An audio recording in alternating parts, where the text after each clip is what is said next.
Everybody, welcome back. This is the NW Sportscast Dugout Report, episode 2, back at you with another video. This is on the second baseman in the MLB, so let's get going. My top 30 from 1st to 30th, top to bottom. Let's get into it right away. Number 30, Josh VanMeter, Arizona Diamondbacks. Not much to say. Only 2 doubles on the season. That is just sad for a second baseman.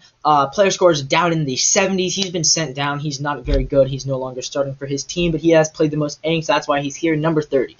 Number 29, Ruiz, Baltimore Orioles. Used to be a third baseman. Now he converted to second. It has not helped. His offense still sucks. He's played about half the games and has only 6 RBI in the season. He's not clutch. He's not good defensively. That's Ruiz. Number 28, Rougned, Odor, New York Yankees. So he gets cut by the Rangers, gets traded to the Yankees. The Yankees decide they're going to make him their starter for some reason. He has sucked. He's not getting on base well at all, just 268. You can see there the disappointment on his face shows exactly the disappointment that Yankees fans have been having with Rougned, Odor. Number 27, Jeff McNeil, New York Mets. He struggled with injuries. He's going to be better. Don't worry about Jeff McNeil. He is the first guy on this list that I can truthfully say is probably a top 10 second baseman overall, but this year just hasn't been there. Just at 8 RBIs, but he'll improve. He'll improve. You know he'll improve. Number 26, Donovan, Solano, San Francisco Giants. Key stat for him, 34 games. He's played the least out of any starting second baseman. He's starting to get old. He's starting to get slow. He had a good season last year, but he's not doing it this year. He's just not seeing the production. So he's probably a guy that, next year he's probably a backup or maybe even a candidate for retirement. Number 25, Josh Harrison, Washington Nationals. This guy, he has sucked at the defense. He's allowed 3.5 runs. That's his ultimate zone rating. Player score is not that great. He has not been good defensively. He's been fine getting on base. Not really there for power production at all. Number 24, Eric Sogard, Chicago Cubs. This is a guy who is filling in for David Boat right now. He's a solid utility guy. Now he's getting a chance to be an everyday player once again. He's a veteran. He's fairly good. He hasn't been slugging very good, but he's good to get on base. Plays fine defense. He can play around the field. That's Eric Sogard. 23, Willi Castro, Detroit Tigers. Former top prospect. Now he's been kind of trashing the infield.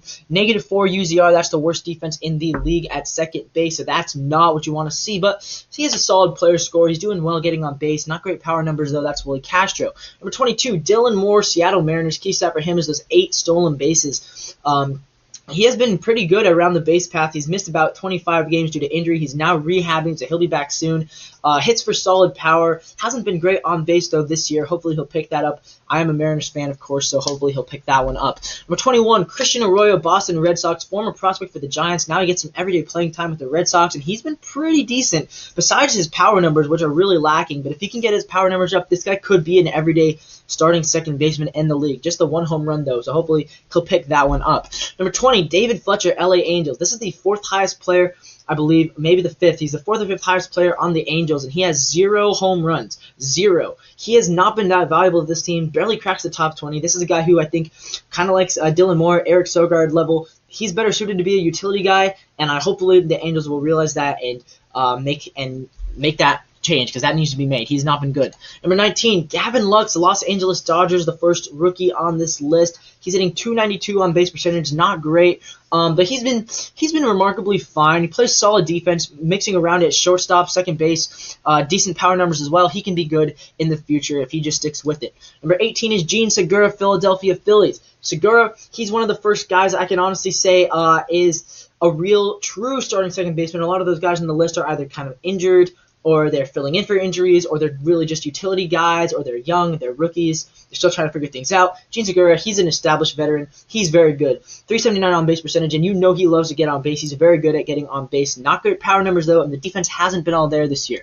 17, Jazz Chisholm, Miami Marlins, a former top prospect at shortstop. Now they moved him to second base, and I like the move. He's hitting .471 slugging. It's been a limited sample size. He's only played about half the games, but still, really great to see. Josh Chisholm is starting to become a great little player, and he is going to be a top 10 second baseman for years to come if he keeps it up at this rate. Number 16, Jonathan India, Cincinnati Reds. Key stat for him is the 4 doubles. That's not very much, but other than that, Jonathan India has been pretty fine. Defense is fine. Power numbers is fine. Getting on base, fine. He's an average second baseman. That's why he's number 16, another rookie here.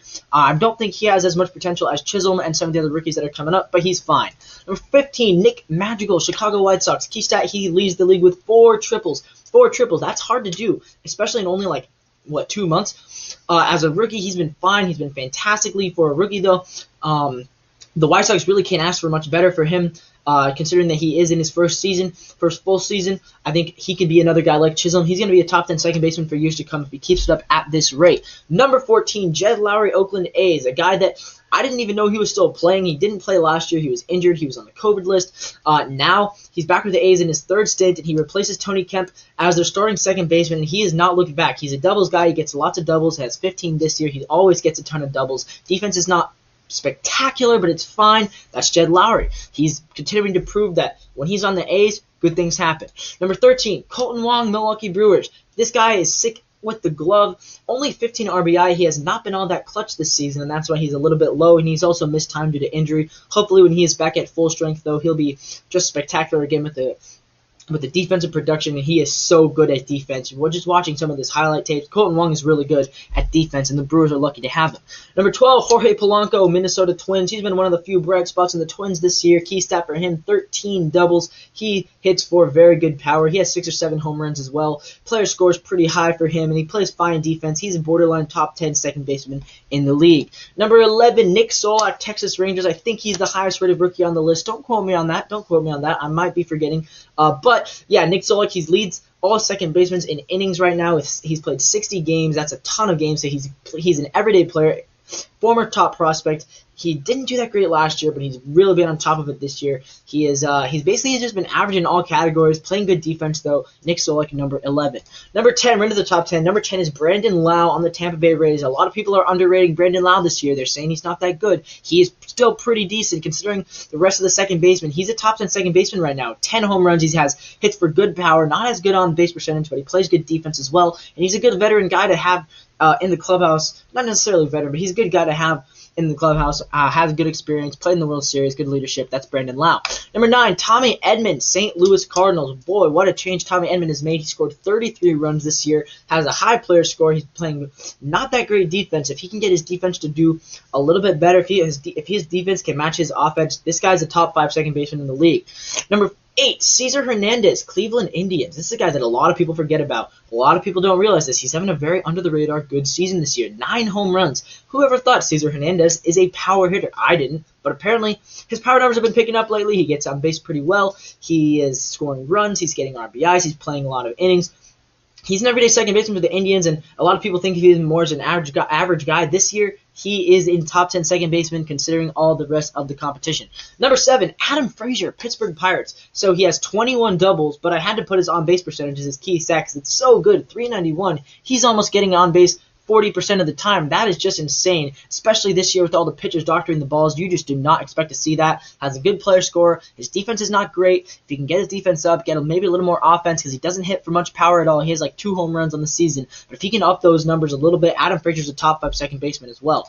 Here we go. Number 6, Jake Cronenworth, San Diego Padres. He's been missing a little bit of time due to injuries, but he still scored 38 runs. That's the second highest of any second baseman. So he is scoring runs with the best of them. He's getting on base. He's hitting for good power. He plays fine defense, not particularly impressive, but he plays fine defense. He's fine with the glove. That's Jake Cronenworth. He's been a really good player and a huge part of the Padres' success. Number 5, Jose Altuve, Houston Astros. Pains me to say it. I thought maybe he was done after last year, after the cheating was done, but no. 39 runs. He leads all second basemen in runs scored. He gets on base. He hits for average. He gets singles. He's hitting for power. He has like 9 home runs. He plays fine defense. His defense is starting to get a little worse. He used to be a Gold Glove caliber defensive second baseman. Not really anymore. He's just starting to get older with that, but he's still pretty quick. He's still pretty shifty. Jose Altuve is still a really good player.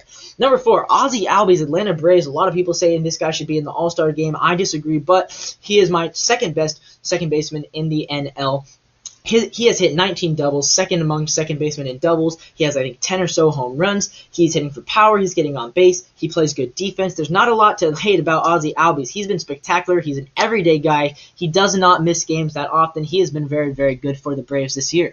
Number 3, Ryan McMahon, Colorado Rockies, and he is my pick for the NL All-Star Game, and I don't know how Ryan McMahon is doing it. I don't know how I didn't even realize that this guy was even a starter this year, but he is number 3 now in my rankings. 13 home runs, so he leads all second basemen in home runs. Part of that's got to be the Coors Field effect, but part of that's just because Ryan McMahon's a good player. He hits for good power. He's getting on base. He's playing good defense as well. Not great defense, but he's playing good defense. That's Ryan McMahon for you. Wow, I'm impressed. I'm surprised and impressed. Number 2, Whit Merrifield, Kansas City Royals. Key stat for him is those 17 stolen bases. He's by far the quickest second baseman in the league on the base paths. He gets on base all the time. He hits really good on base percentage. Not great power numbers, but he's starting to improve on that as well. And he plays solid defense. He can play multiple positions. He plays center field, shortstop, third base, right field, wherever you want to put him. Whit Merrifield will play, and he's a great veteran to have in the clubhouse. He would be my pick for the All-Star game. But like I said, Marcus Semien, number 1, Toronto Blue Jays. He's just been too good. He's been too good. He's been filthy. The A's must be killing themselves for letting him go. 524 slugging. He leads all second basemen in slugging percentage and hitting for power. I think he's tied now with 13 home runs. So I think he's tied there with McMahon. He has been so good. He's played good defense. He's quick. He is speed on the base paths. He hits for average. He hits for power. That's Marcus Semien, boys. He is too good. So there you go. There's my second base rankings. Thank you guys for watching the video. Leave a like, leave a comment down below. If you want to know how I get my formula for the player scores, if you really want to know that, leave a comment and I will reply, and I'll give you my top secret formula to determine these player scores. It is a pretty cool formula. And let me know if there's anything I should change about the formula if you want me to. So there you go. Like, subscribe, comment down below. Thanks for watching.